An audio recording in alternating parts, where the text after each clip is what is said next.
Kinabukasan, dumating sa Maynila ang pamilya ni Rene mula Agusan del Sur. Nakapanayam ng GMA News ang ina ni Rene na si Rovelyn. May nag-message sa akin, sinabi na, pwede pa po, tumawag ako sa iyo. Tapos, hindi naman siya tumawag, ako na lang tawag.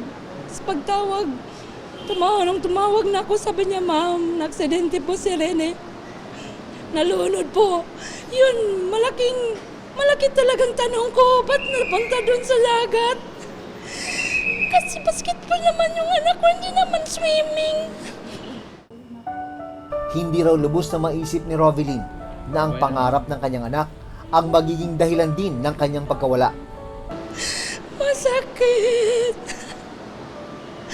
Sobrang support ko mula bata hanggang ngayon.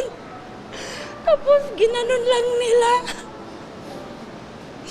Kasi kung alam ko lang na may training sila na ganyan, ma'am, kahit mahirap kami, hindi ko yun ipapahamak yung anak ko talaga.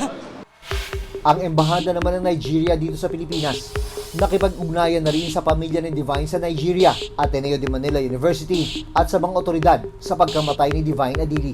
Hiniling din ng pamilya ni Divine na ma-autopsy ang kanyang mga labi. Nitong Lunes, inihatid na ang mga labi ni Rene pauwi sa Talacogon, Agusan del Sur. Sa kalsada pa lang, marami na ang nag-abang. Masilayan lang ang kanilang idolo kahit sa huling sandali. Sa lugar na ito, lumaki si Rene. Dito rin nabuo ang pangarap ng binata na maiahon ang kanyang pamilya sa kahirapan. Anong height mo, Butterbonia? 6'3". Ikaw? 6'4". So, yun, ready na ba kayo para sa game bukas? Ready na. Ready na. So, ikaw, Butterbonia, gano'ng kasarap maglaro para sa Pilipinas? Sobrang saya dahil grabe yung support ng mga Pilipino. Ang basketball court na ito sa kanilang lugar, saksi kung paano binuo ni Rene ang kanyang pangarap na maging isang professional basketball player balang araw. Dito po kami nung una naglalaro ng basketball, nakapaalang. Saka dito rin sa Ibobit na hasa pag shooting. Pangalawa sa 7 magkakapatid si Rene. Tricycle driver ang kanyang tatay at tindera naman ng isda ang kanyang nanay.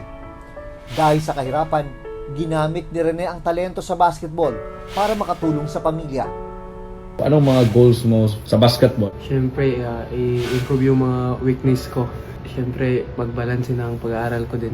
Tapos, disiplina sarili. Yung naglaro siya sa MBTC, Ang lolo't lola ni Rene, hirap tanggapin ang biglang pagkawala ng kanilang apo. Lalo pat marami raw pangarap si Rene para sa kanyang pamilya. ang damit ko nung isang gabi at sa gabi, talagang basang-basa dahil sa luha na napapaiyak sa kanya dahil nasasayangan talaga.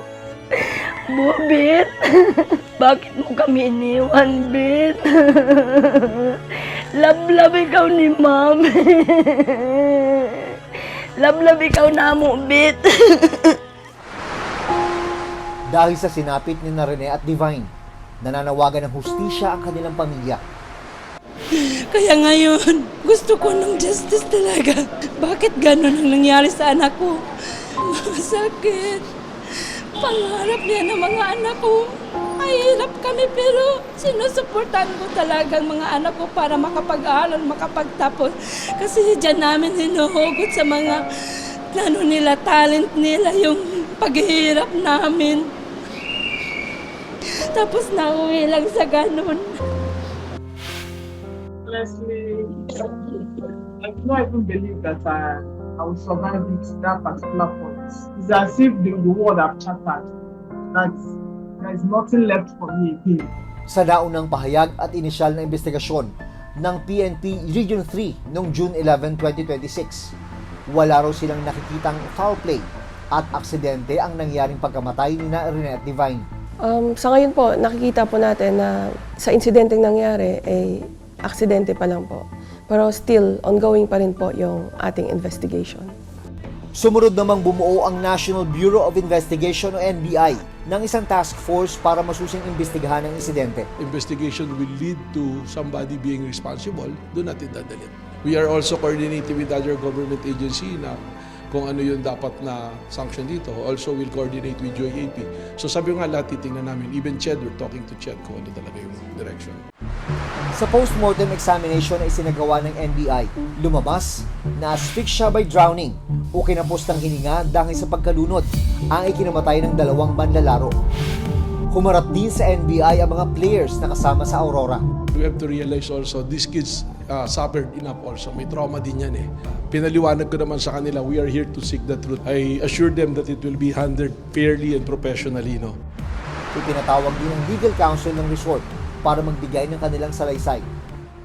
Samantala, nito lang Miyerkules, inanunsyo ng PNP-CIDG na hindi maituturing na aksidente ang pagkamatay ng Ateneo basketball players na sina Baterbonia at Adili.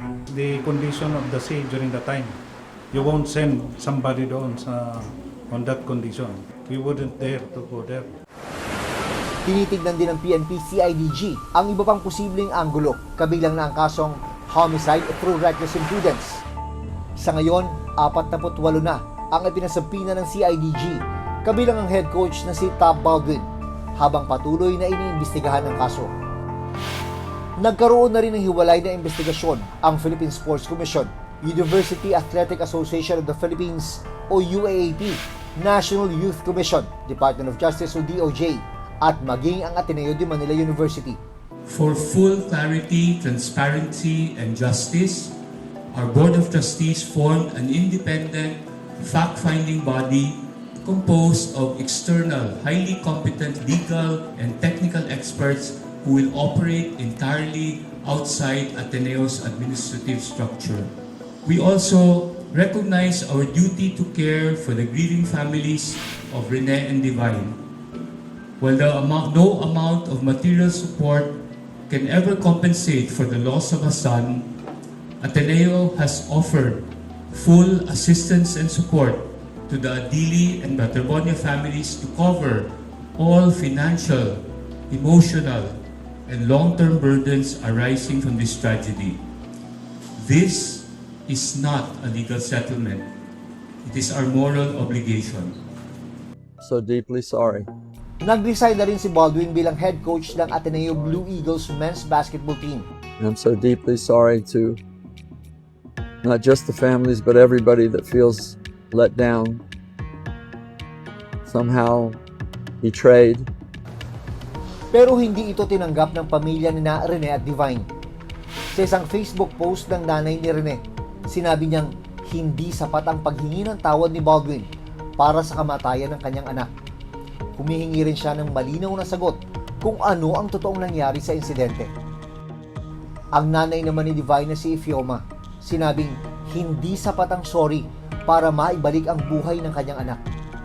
What is sorry? Sorry is not enough because no amount of word that will make Divine to come back with us to this.